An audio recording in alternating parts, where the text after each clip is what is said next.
So, a couple days ago, I finished the Call of Duty campaign for Black Ops 6. I just released a video reviewing it yesterday, so go check that out. For today's video, I wanted to rank through all of the major Call of Duty campaigns from worst to best, because I have played every single one of them. I have loved every single one of them, and I want to do my ranking of which ones are the best, which ones are the worst. And this is just for the campaigns. This is not taking into account the multiplayer or the zombies. This is not ranking the games as a whole. As you will see, there are some games that rank near the top of this list that if this was a normal Call of Duty ranking, they would probably rank near the bottom. Just because the campaign is fantastic does not mean the entire game itself is good. This is just ranking the campaign based on story, set pieces, and just the whole package, because Call of Duty has a way of doing these campaigns that just feels so special. They have a way of doing these unique stories that are both like military simulators, but also sometimes really dark and innovative video game storytelling. They often have crazy villains in these Mission Impossible-like set pieces that are just crazy and innovative, and they hook you. Although these campaigns are usually short, about at the 10-hour mark, they are always a welcome addition to all. And I'm going to break it down. Now, there's a couple things here. I am not going to be including Call of Duty 1 through 3, including the big red one. Although I have played the campaigns for those, I probably feel like most people haven't played those campaigns. So ranking them here would just kind of be a waste of time. They would rank near the middle if you really want to know, specifically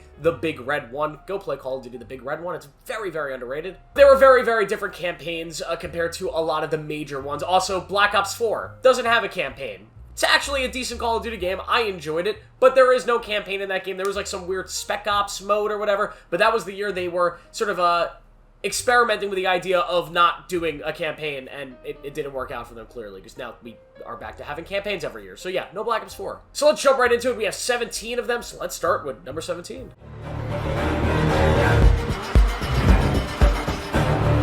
This was a very easy pick here. Modern Warfare 3, the campaign, is not really even a campaign. This was a DLC. It was meant to be a DLC to Modern Warfare 2 with a couple expansion missions that gives you a little bit of a new story. But instead, it ended up releasing as a full game, and because of that, we got a campaign that was really a half-assed nothing burger. This campaign is about 4 hours long, and it takes place exactly after Modern Warfare 2, as Task Force 1, or whatever the hell it's called, is now going after Makarov, this new rebooted version of Makarov. And there are a couple missions in here that do have that Call of Duty flair, but for the most part, this is a nothing burger of a campaign that includes these giant open-world missions that just do not work. It feels like they're dropping you in an empty Warzone map with not much to do. This is an absolute disgrace to Call of Duty campaigns, and I don't know many people that actually enjoyed playing this one, and I am not going to waste any more time talking about this or Modern Warfare 3 as a whole, as it is arguably the worst Call of Duty ever made.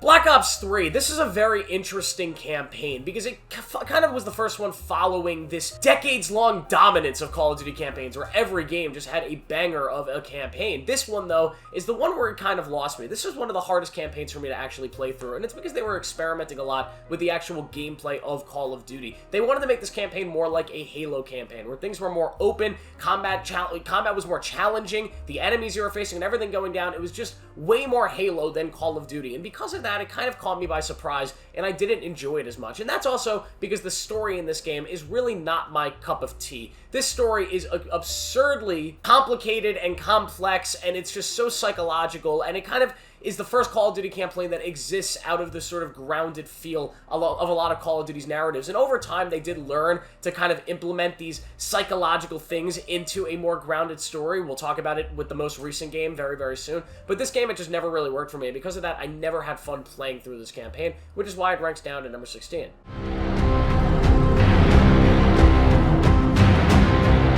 Next up is Vanguard, and this is a campaign that I know a lot of people really enjoyed, but I never really had that much of a good time with it. Now, Vanguard's campaign is a little bit structurally different. It's, of course, set in World War II, and we play as a bunch of different heroes. These heroes that have formed this first ever, like, special squad, right? This elite special squad during World War II, as they're trying to take out this secret bad guy. And the game's structure is that you're playing all of these flashbacks to see how these characters became these incredibly, you know, renowned soldiers. And some of these missions are really good. Of course, you play as the female sniper, and her whole mission in Russia is really great, and I enjoyed all of that, but most of this game felt a little bit forgettable on the campaign. There was no, like, one mission or one character that felt like a standout, and it also felt a little bit shorter than most campaigns. Just one that I find to be very forgettable. I forget that I even played through it, but it is definitely not as bad as some of the ones that came before it.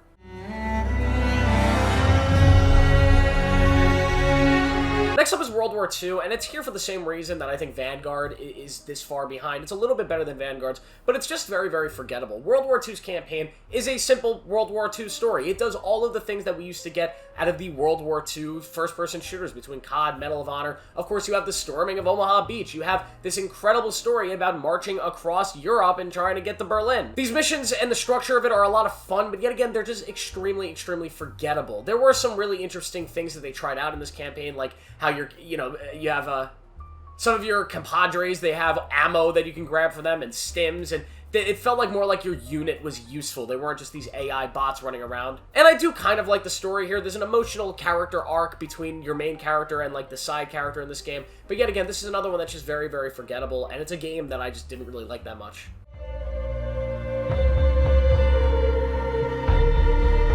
And number 13 is the newest Modern Warfare 2. Now, this one is a weird campaign. It's coming off of one of the best campaigns I've played in recent years, which we'll talk about in a little bit, and it's a follow-up to a great story with amazing characters that we really love.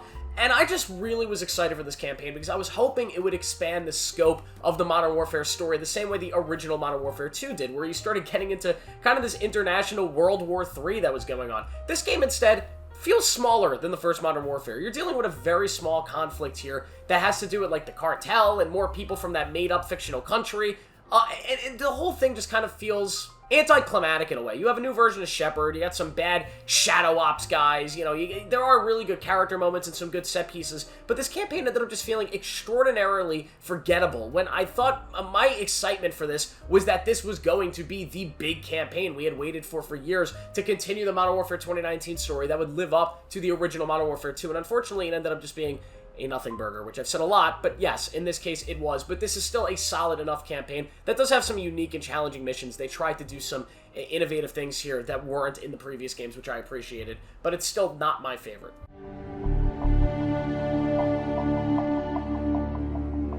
Now you might be thinking, how do I have COD 4 this slow? Well, it's just because compared to all of these other campaigns ahead of this, I just think it's the worst. I think the ones ahead of this are all amazing campaigns, and COD 4's is an amazing one as well. I just don't think it ages as well as the other ones, but this is the sort of the prototypical Call of Duty campaign. You have this big sort of secret war that's going on between Russia and America, essentially the Cold War, and you're trying to prevent this war as this terrorist, Zakhaev, is trying to initiate a nuclear war between the two countries. You meet all these characters, Captain Price, you play as Soap, you meet Gaz, all of these great, great characters, and you go on a pretty great journey that has amazing, surprising moments, like the nuke moment, like that whole sniping mission with Captain Price. There's so many great moments, a great finale. I just think the campaigns ahead of this one are better. I would go back and rather play those than this one, because this one feels the most simple, the most cookie cutter, because yet again, it is the oldest of the ones on this list.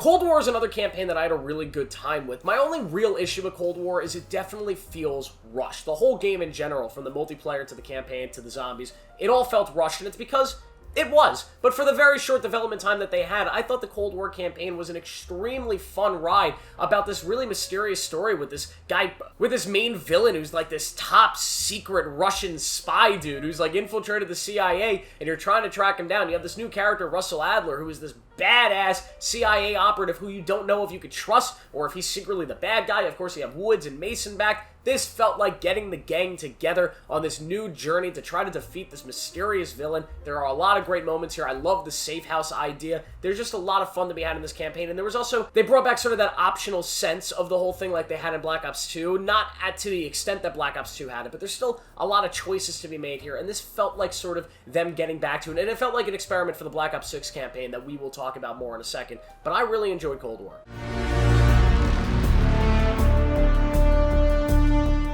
And talking about Black Ops 6 is next, and this one is going right in the middle of this list. Black Ops 6, I had a great time with. This is one of the most innovative and riskier campaigns that they've done in Call of Duty, because there are a lot of missions in this game that feel like experiments for maybe what will be a more defined campaign in the future. Of course, you have the horror mission that everybody's talking about, which feels like one big Resident Evil-inspired mission. You have the Bill Clinton fundraiser thing, where you have all these different options on how you could tackle it. You have a better version of the open world mission, which Modern Warfare 3 tried and failed to implement. This game does it a little bit better. I do think this game's overall story is a little bit weaker than many of the campaigns ahead of it, and I don't think the conclusion is as satisfying as many of the campaigns I'm going to rank ahead of it, but this is definitely one of the best Call Call of Duty campaigns in recent years, and I thought it was an absolute layup for them. All the great ideas that they had and the interesting things that they tried is very, very commendable, and this is a lot of fun. I hope the next campaigns as the years go by are as innovative as this one tried to be and do something different with the way they tell stories and design these missions.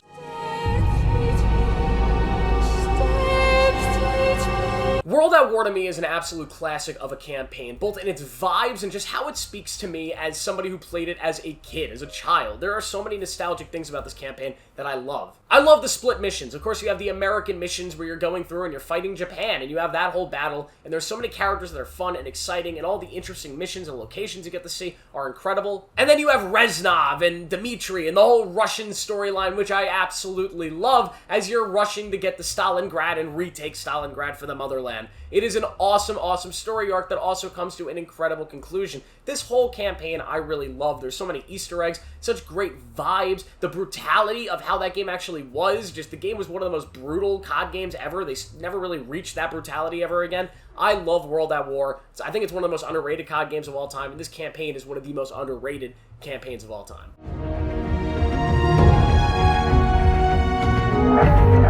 And number 8 is Advanced Warfare, the Kevin Spacey game, which, like, Kevin Spacey got canceled, which is why people don't really talk about this, but I think did he make up for it? I don't know. I don't want to say he made up for it and he didn't and he's like a pedo or something. I don't know. But acting-wise, Kevin Spacey's great, and he plays the villain in this game, and he is this terrifying, you know, sort of private military owner who you join up with and then you kind of have issues with. I really like this game's ability to tell a unique story. This is not a simple story about the United States of America fighting some big bad, you know, outside force. Instead, this is a game about a private military company, PMCs, which are this very destructive force, and how in the future these people and these groups, empowered by new technologies, can become more powerful than countries themselves. It's a very interesting and unique idea that blended well with the world that this Call of Duty game created. And Kevin Spacey's villain here, playing this sort of billionaire-centric asshole who just wants power and uses his money to build up this army so he can get power, is really, really strong. There's something almost like historical about this. It feels like a classic historical tragedy,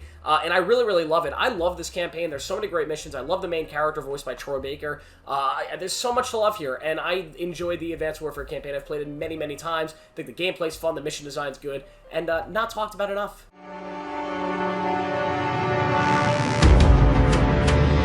And number 7 is Black Ops 1. Now we're getting into the real bad boys, the real killers of the Call of Duty world. Black Ops 1, the numbers, Mason. It's one of the classic Call of Duty campaigns, even though it's, for me, I must be getting old. I feel like this just came out and it's been 14 years, almost 15 years. Holy shit. This whole story, though, revolves around this guy, Alex Mason, who has been sort of brainwashed by the Russians with this numbers thing, and you go on this big journey to uncover the mystery of what the Nova 6 gas is and what's going on in his head, and there's so many twists and turns that connect to World at War and a bunch of other stuff. Mason's such a great character. You get Woods introduced. The Vietnam War is a big backdrop for this whole thing. The Cold War is a big backdrop for this whole thing. You have so many classic missions. It's another one that is very brutal. I won't say as brutal as World at War, but still extremely, extremely brutal. Black Ops as a whole is one of the greatest video games ever made, and this campaign is one of the reasons why. It is a phenomenal, phenomenal campaign, and I love every single second of it.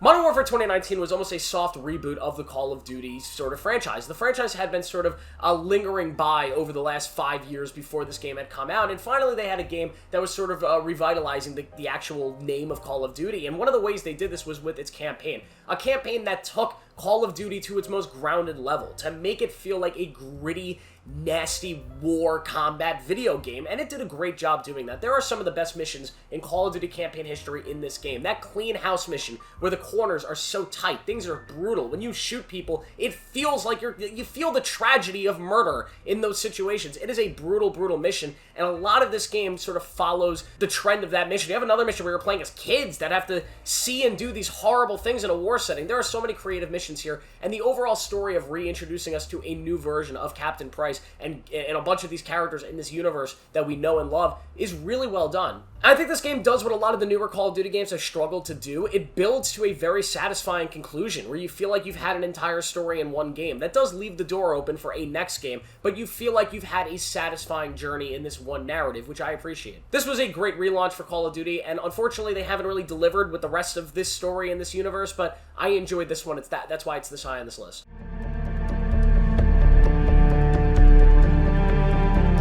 Call of Duty Ghosts. Remember when I said there would be some games at the top of this list that, if I included multiplayer, probably wouldn't be? Well, here's Ghost. One of the best campaigns ever that ends on one of the most damning cliffhangers ever because we never got a follow-up. My God, how did we never get a follow-up to this? Call of Duty Ghosts is a unique game that takes place in a unique version of our world, a world in which all of South America has sort of united under one banner and declared war on America, aka North America. And it's this ginormous, almost world war going on between the two countries, and at the center of this war is this Ghost task force, this incredibly secretive but overpowered task force of super soldiers, essentially, that you're a part of. And you're going back and forth in these secret missions and trying to, end this war and fight this war. Meanwhile, there's this rogue Ghost, this guy who has been turned by the evil Federation named Rourke, who is the villain in this game, and he is awfully terrifying. He is so good as the villain, and your battles with him and everything that happens are insane. And how this game builds up to its final mega battle and the final sort of moments between you and Rourke and what's going on in the backdrop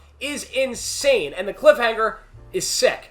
It's so sick that it makes me sick because we never got an answer to what happens next. But I love Ghost Campaign, and I hope somehow maybe one day we'll get a follow-up to it, but I'm losing hope. It's been a lot of years, guys. It's been a lot of years.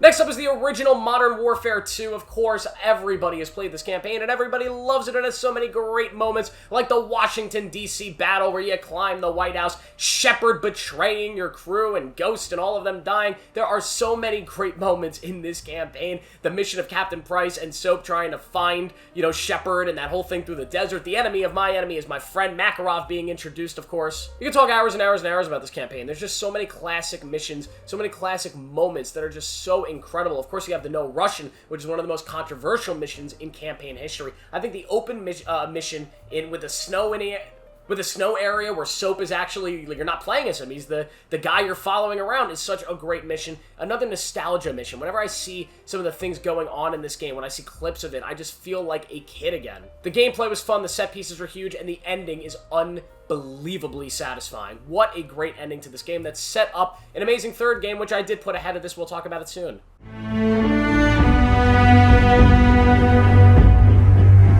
Number 3 is Infinite Warfare, another game that if we were ranking the multiplayer and the zombies, probably wouldn't be top 3. Might be closer to the bottom 3, but Infinite Warfare has one of the best campaigns ever. And you can't deny that. If you haven't played it, go check it out. It is really special. This is one of the few Call of Duty campaigns that actually makes you feel like you're playing a full-on story game, a game that was designed to be a single-player game. This game is about this massive war that happens between this Mars colony and the human, the United States colony on Earth, the Americans, right? And you fly up in the spaceship and you have to tackle this big battle from your spaceship. There's a bunch of different missions, main missions that you actually have to do that are all designed where you're hopping from planet to planet and going on these crazy missions, but then you have also these side missions. You have a most wanted list of targets in this enemy group that you have to kill. These are missions you don't have to do, but there are interesting rewards to doing them. There are other side missions about manipulating certain things in the galaxy and blowing up spaceships. There are so many different choices that you have to expand the scope of this game, and all of the missions in the gameplay I found to be fun. The space combat was fun. Shooting people in space was incredible. Jumping planet to planet was sick. You had such a great cast of characters, such a great main character. The build up to the final mission was so ballsy, and how they decided to end this game was so confident, and I absolutely loved it. This was Infinity War at their best, doing original storytelling in a game that did not get enough credit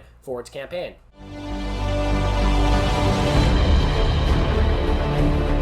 And number 2 is Modern Warfare 3, which I remember at the time was being taglined World War 3, and then they would flip the M to Modern Warfare 3, because that's what this game was. It was World War 3, this massive war between Russia and America that thankfully didn't include nukes, because that would be a very short war. This war that Makarov has sort of started, you get all the big battles. You get this massive battle in Manhattan, which is absolutely insane. You get the battle through France, you get the battle through all these different areas, and it's so crazy. The set pieces in this game are absolutely nuts. And this game does the one thing it needed to do, which is why I put it ahead of its previous 2 games. It satisfies a conclusion to the whole Modern Warfare story, which is what you needed with the finale of a trilogy, and it does it perfectly. You get the finale with Makarov, and you get Captain Price getting a full character arc here. You get everything you want. The Soap death is absolutely heartbreaking and stunning. The inclusion of the new characters that come in is done super well, and yet again, Makarov being the best villain in Call of Duty is so good here. I love this game, at least the campaign. I love the campaign.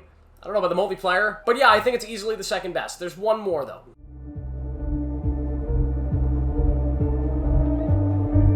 Black Ops 2, I don't even think this is a hard one to pick. I think most people would agree that Black Ops 2 is the best campaign. It's got everything you want. It's got a phenomenal villain in Raul Menendez. It has great characters in Woods, Mason, David Mason, all these plot twists with, you know, is Mason dead? You know, all these different moments with Woods and his relationship with David Mason and Raul Menendez and how all of they connect. The different jumping back and forth between timelines where you get this sort of Vietnam timeline, but also the future. It's just such a deep game with so many great set pieces, so many great missions, such a great sort of philosophical lore to it, and a great revenge story with this villain. The best thing about Black Ops 2 was this idea of choice. It's something that they've never really brought back in Call of Duty, at least at the scale that they had it in this game, where every choice that you made actually influenced the story that you had. It's not simple choices like, who do you shoot or who do you don't shoot? Like, there's one mission where you have to chase down this chick and you have to find her and save her, and if you don't catch up to her in time and she escapes, it changes the whole freaking scope of how this game plays out. It's insane, and there's so many little choices like that. This is the first game that introduced side missions that you can do. Side missions that also influence what happens at the end of your game. It's really insane how little choices here and there just change so much about the game. It made the replay value in this campaign insane. I've played through this campaign dozens of times to try to get every ending, to see what every single playthrough would look like if maybe this character dies here, or maybe I make this choice a little bit differently. It shocks me that they've never been able to reincorporate this into a modern game at this scale, but this game is insane. It's like, it's almost an RPG. Easily, it's the best campaign of all time. Easily, it's arguably the best Call of Duty game of all time, and it should be no shock that Black Ops 2 is #1 on my list. Thank you guys for watching. What do you think of this video? Let me know your favorite campaigns down below. Make sure to like this video, subscribe for more, turn on notifications. I post every day. I'll see you in the next one.